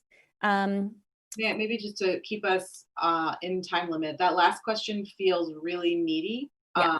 We'd love to give us maybe put that on as its own agenda item in a future meeting. Hopefully in the coming months, we're going to have 2 new members. It might be something that we could save for once we have some of that new membership on the commission. I think that would help us. That sounds great. Thank you. Let's keep to the other shorter questions. So more logistics based. Yeah. Julie? So I just want to underline that I think 2 hours should be the absolute limit. I find it really painful when the meetings go longer than 2 hours. Thank you. Linda Diane. Sorry, Molly. Along with my 2-hour meeting goals, I continue to want agenda items which are on for a purpose, and have that purpose stated ahead of time, and to focus on action items and prioritize action items. Discussion only items tend to frustrate me. And so there's education purposes, which are good, but I would prefer, even if agenda items reference the ordinance or some other reason, why is this here? Why are we talking about this? That makes me happy as well. Thank you. That's a good, very helpful suggestion. Any others? I'm gonna make sure we keep moving. Oh, Bradley. I just want to say that I like the balance that Raymond and previous presenters of late have had, where we have the material ahead of time and we actually get to see the slideshow and we can do our own research. We already know what's going to be said. There's no reason to spend a lot of time going over the material. It's the question and answer period that is the most relevant for me. And to echo what Linda Diane just said, how do we put it into practice, or how do we vote on it, or how do we move forward?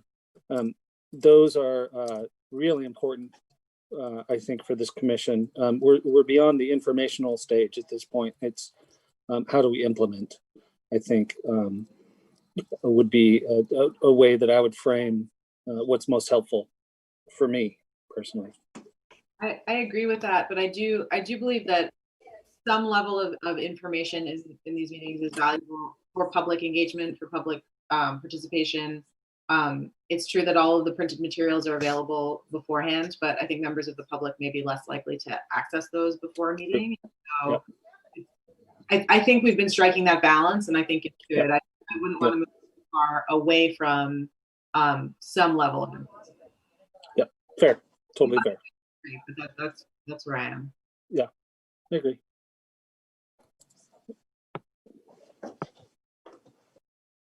Other comments? Okay, I'm going to keep us moving because we've got 16 minutes left, and we all really like it when meetings are only 2 hours or less. So now we're moving into our new agenda item that is on the amended agenda, in which we're going to discuss the council resolution to end the neighborhood slow streets early. That sounds like that's what the resolution is. Raymond, were you were going to pull that up for us?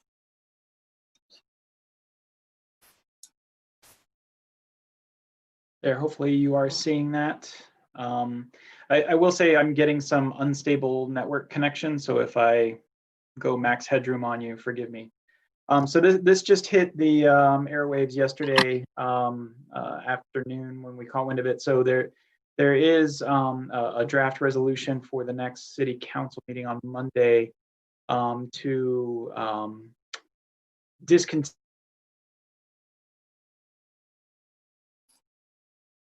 healthy street on the outside of the downtown. These were the ones that were approved by city council in July. They got implemented kind of in two phases. The DDA phase, which were the downtown projects, got implemented the first week of September, the week of Labor Day. Then the week after, which was last week, were the city portion outside of the DDA. So I do have a graphic that shows that. So the specific ones that I think this resolution, as I interpret it and understand it, would apply to these. So it's the South Main from Packard to Stadium. It's the East Packard from Eisenhower to Platt, which is H on the map that you see there. And then the Broadway Bridge, including a small section of Swift and Pontiac that creates a little network connection. There has been a lot of communication from the public and members of the community that are opposed to these. So I think that's one of the reasons why this was being brought forward by Councilmember Rumlawi, who's the sponsor on this.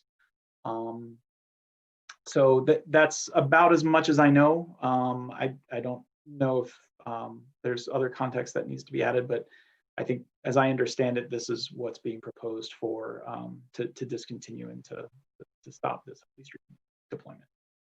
Thank you. Have there also been public communications? Have they all been negative? Is it a mixture? It is a mixture, I would say. From the communications we've received, or at least the ones I've seen, the majority are opposed. We have gotten some, thanks, but they are far outnumbered by those who've been opposed. I will say early in the process, right? Because some of these haven't even been in place for a week yet, so it's hard to know exactly how successful or how unsuccessful they are. But I can appreciate that there's concern and there's impact in the community, and I think that's where the genesis of this comes from. Okay. And has the city been collecting data on use of these? I know there were plans with the slow streets to collect some data. Has there been an opportunity for that yet, or what the plan is? We had scheduled data collection in October. So because, again, typically the way we like to do this is you roll it out, then you give a little bit of time for things to kind of normalize, and then you go out to see, what sort of collection is happening. We have done a couple of travel time runs, and we've been out there monitoring the situation, and we are seeing some usage on, East Packard, South Main, even the Broadway Bridge. To me, it's a different question of, is there enough usage compared to the impact to traffic? To me, that's more of a policy question, and one that I'm sure will be discussed at City Council on Monday night.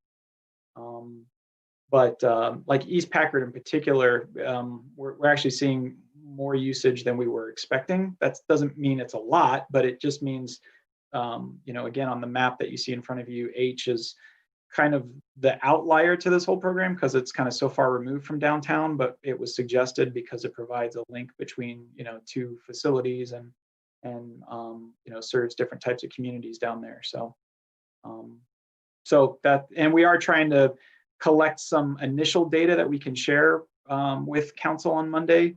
But again, our ability to do that in a comprehensive way is somewhat limited given the timeline that we're looking at. And have you seen impacts on car throughputs?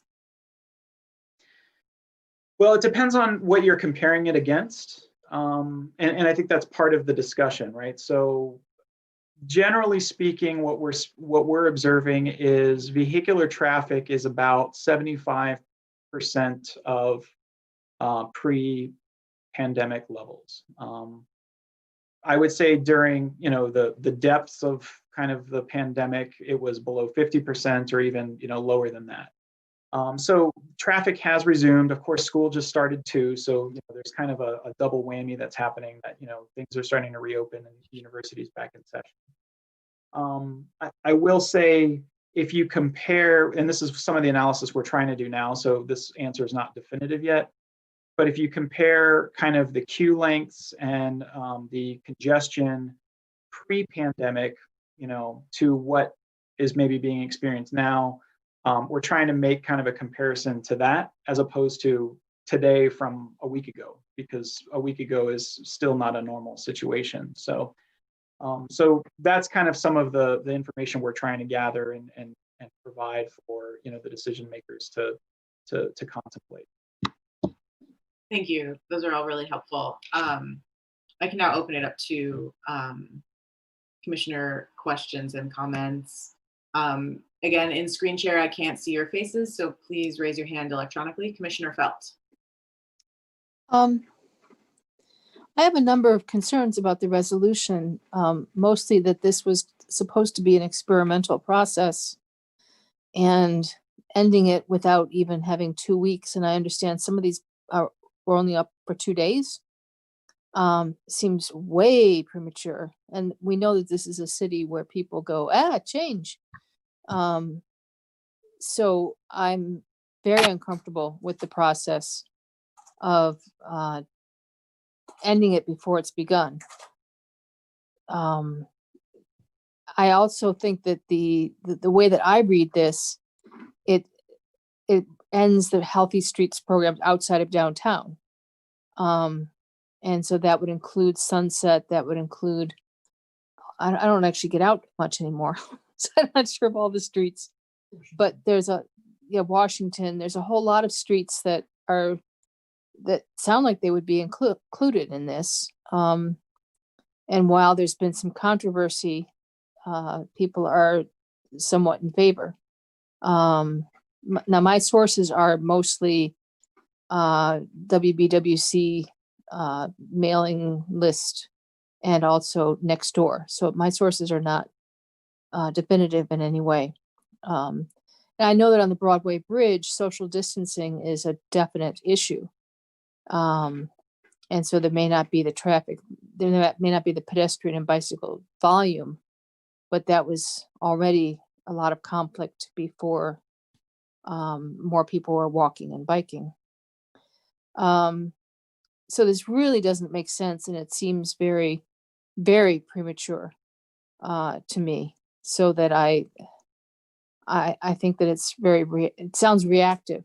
Of course, we don't have enough time to look into all of the history and all of the, what T's were crossed and all that kind of thing. But I think we have to give it a try at least. And this has been a great way to learn things about traffic and to learn things about wider pathways. And, if you use it, will they come?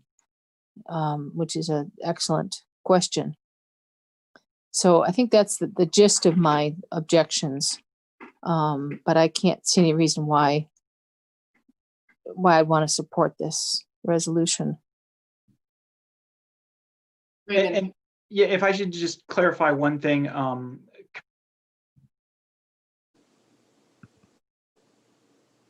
you actually had a similar interpretation that I did the first time I read this, which was also mean that the neighborhood slow streets programs outside of downtown would also go away.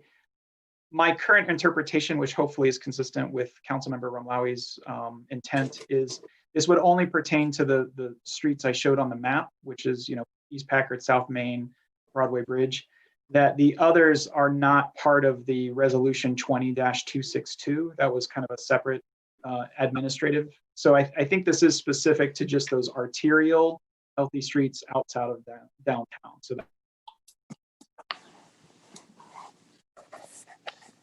that's June. We have 26 of those streets. I don't think that's included. I haven't had a chance to confirm that with Councilmember. We have to confirm. Yeah. Thank you. That's helpful. Other comments? Councilmember Griswold.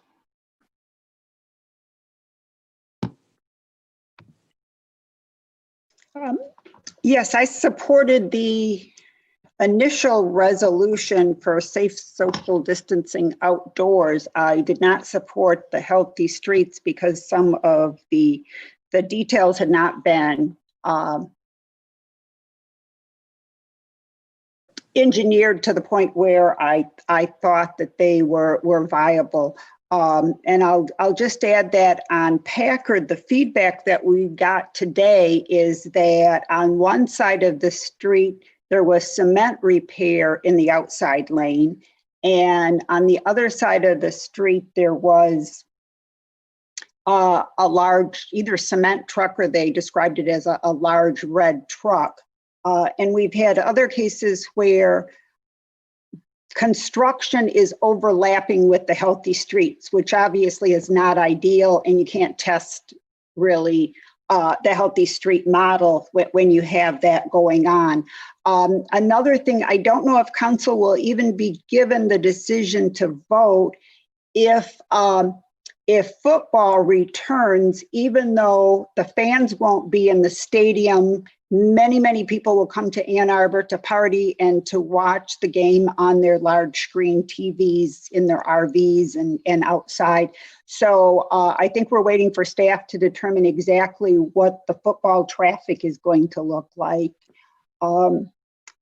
I have a long list of questions that I submitted as agenda questions, and the main theme was the concept of healthy streets is good. What can staff, or what does staff need in order to make it better, and what can council do in terms of additional funding possibly,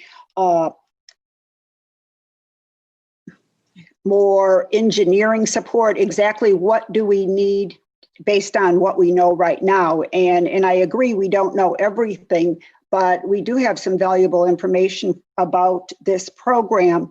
And another thing that's critical is the amount of cut-through traffic and speeding that's occurring in the neighborhood streets, and that's being reported near Main Street and also near Packard. Someone called me today and said that cars were driving 45 miles an hour down Ashley, where she lives, and she was really concerned about it. So I think that we really need to look at the unintended consequences and address cut-through traffic, how we can prevent that. So thanks. Other comments? Commissioner Hall? Yeah, I guess my one comment here that I was going to make is that I noticed reading the resolution, it just says City Council wants to end the program, and it doesn't really give reasons. And that is just an alarm bell to me. It's just they don't want to give any reasons. I could see some reasoning, like if they were saying, oh, the traffic has increased this much and there are like construction in these lanes. Okay, those could be good reasons, but I'm taken aback that they just are like, yeah, we want to end this. That's what this comes off as. We want to end this and the election's over, so there's no consequences for anybody. That's just the impression I get from this. Maybe that's wrong. Maybe this is just a template that was planned on being filled in, but yeah, it just. And I'm not saying there might not be good reasons to end it, but I'm. Other comments? Oh, yes, Raymond. I was just going to say, I don't know a lot of the background, but I do suspect, Commissioner Hull, it was more to the latter point you raised. I think there are deadlines in order to get drafts onto City Council packets so that they can be put out for questions. So I think this is meant to be a placeholder. I don't know if there will be extra wraparound language, but I think this is kind of a first draft. I wouldn't be surprised if the final draft that makes it in the packet is different. Maybe it has some additional language. Yeah. Persons.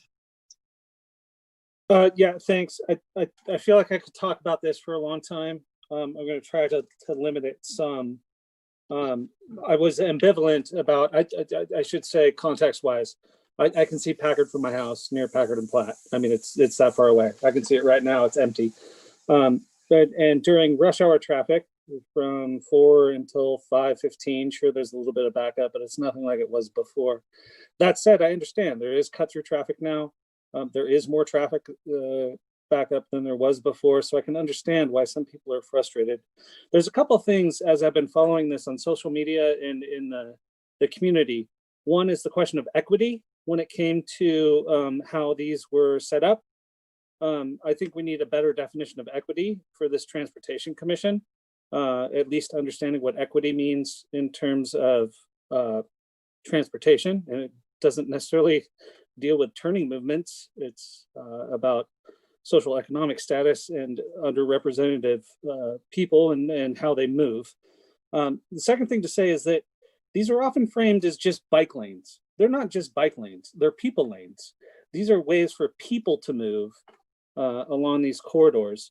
One of the things I noticed today as I was walking home from the pharmacy that's just walking distance away, thinking about how ambivalent I was, I saw a gentleman in a mobility scooter that I often see in the middle of the turn lane, just proceeding on Packard because he has nowhere else to go.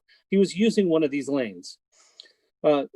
So there is a lot of good, and I understand that people are not happy about it. I'm not comfortable saying we should do away with it. We need to have longer with it. But the final thing to say is that I don't think that a lot of people in Ann Arbor understand what Vision Zero means. That there was a gentleman who was involved with a very serious crash on Packard during the pandemic because they were weaving in and out of traffic, going too fast, and struck a mail truck. This sort of lane reconfiguration limits those sorts of crashes. It's not just about pedestrians. It's not just about cyclists.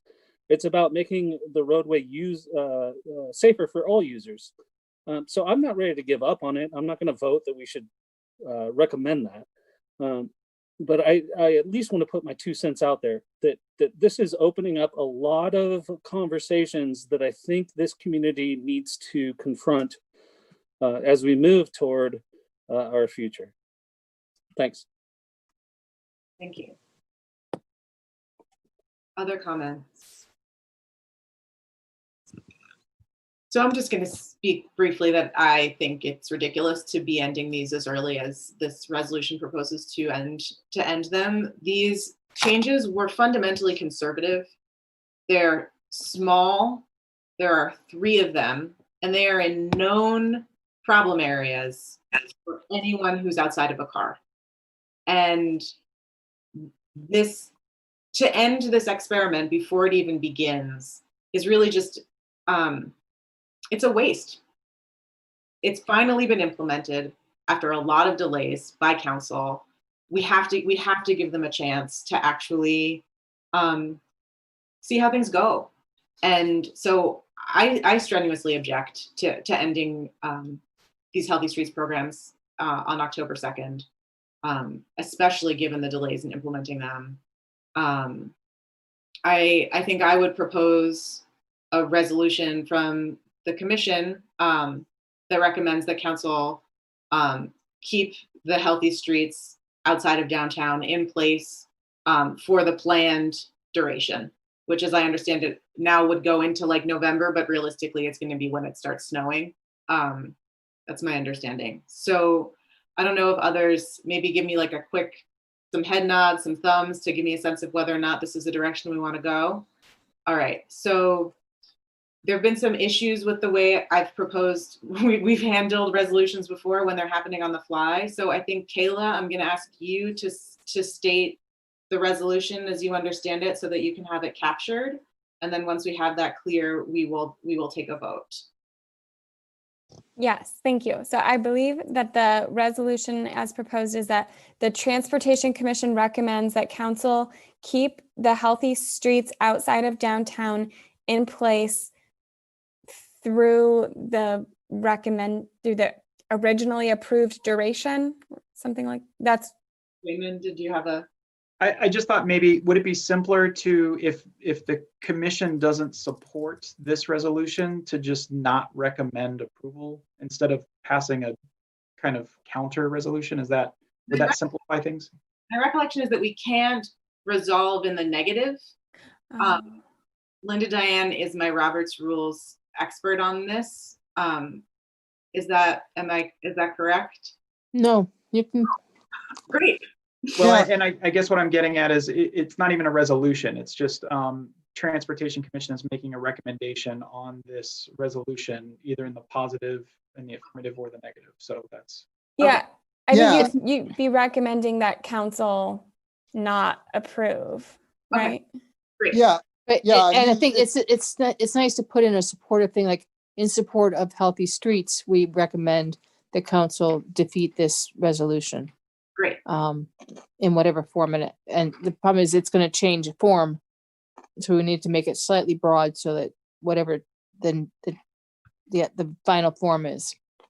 Defeats the resolution. Any resolution that would end the healthy street program prematurely, or what? No, but it's nice to put in a little bit of a positive spin there someplace. Okay. You know. Great. Take two.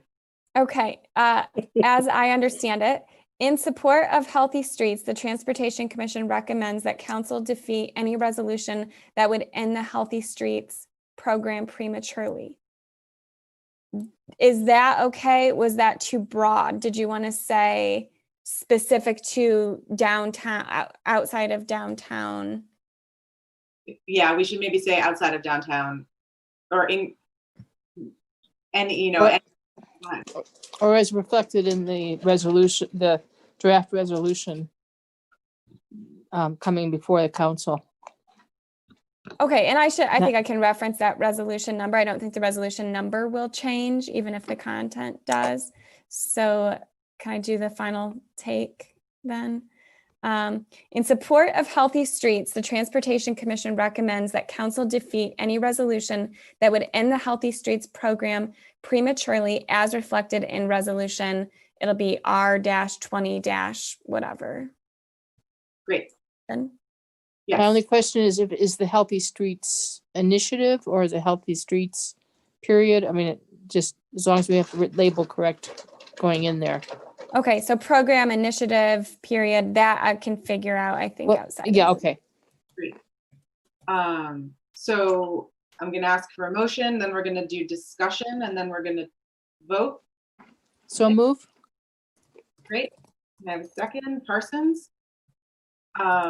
Great. Any further discussion on this? Okay, great. So all those in favor of this resolution to not support the resolution? Okay, all those opposed? All right, motion passes. Unanimously, correct. I'd like to abstain. Abstain. Oh, sorry, abstentions. Okay, I have one abstention and all others in support. Great. Thank you very much. We are now over time. We're going to move on to updates. So hopefully we can get through these quickly.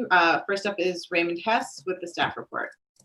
And Madam Chair, if you'd like me to just, this material's in your packet, and if you have any questions, ask me.